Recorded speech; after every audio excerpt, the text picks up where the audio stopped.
Hi hello అందరికీ నమస్కారం. ఈ వీడియోలో నేను పావ్ బాజీ ఎలా చేశానో చూడొచ్చు. పావ్ బాజీకి కావాల్సిన పదార్థాలు: పచ్చి బఠానీ, క్యాప్సికమ్, పచ్చిమిర్చి, క్యారెట్, టొమాటో, ఆనియన్, అల్లం, వెల్లుల్లి. వీటన్నింటినీ చిన్న చిన్న ముక్కలుగా కట్ చేసి పెట్టుకొని అన్నీ ఒకే కుక్కర్లో వేసేసి అందులో కొంచెం ఉప్పు, కొద్దిగా పసుపు, కొంచెం వాటర్ వేసి 4 విజిల్స్ వచ్చేదాకా పెట్టుకోవాలి.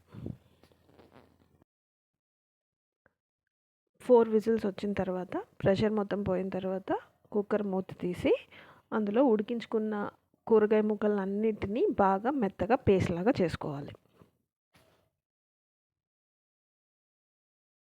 ఇప్పుడు వేరే ప్యాన్ తీసుకొని అందులో బటర్, కొంచెం ఆయిల్ రెండింటిని వేసి ముందుగా ఉడికించి పెట్టుకొని పేస్ట్ చేసుకున్న కూరగాయ ముక్కలన్నింటినీ అందులో వేసుకోవాలి.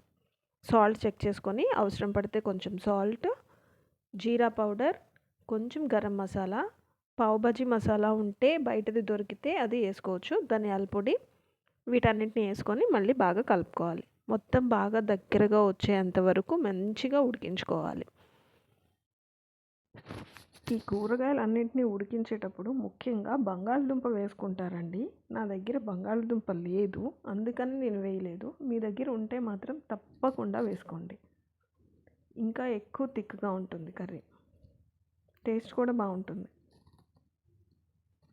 ఇలా బాగా దగ్గరగా వచ్చేలాగా ఉడికిన తర్వాత అందులో కొంచెం కొత్తిమీర, కరివేపాకు వేసి బాగా కలిపి మళ్ళీ ఇంకొక 2 నిమిషాలు ఉడికించుకొని బాగా ఉడికిన ఈ కర్రీ మొత్తం తీసి ఒక బౌల్లోకి తీసుకొని పక్కన పెట్టుకోవాలి.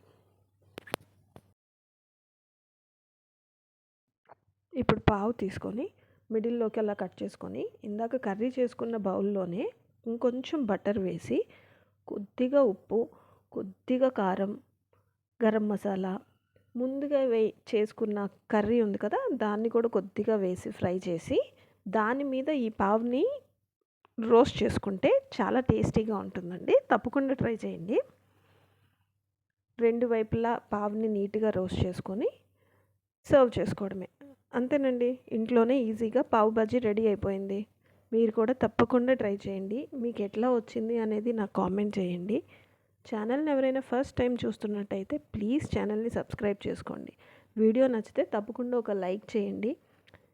ఎవరికైనా అవసరం అవుతుంది అనిపిస్తే వాళ్ళకి షేర్ చేయండి. Thank you.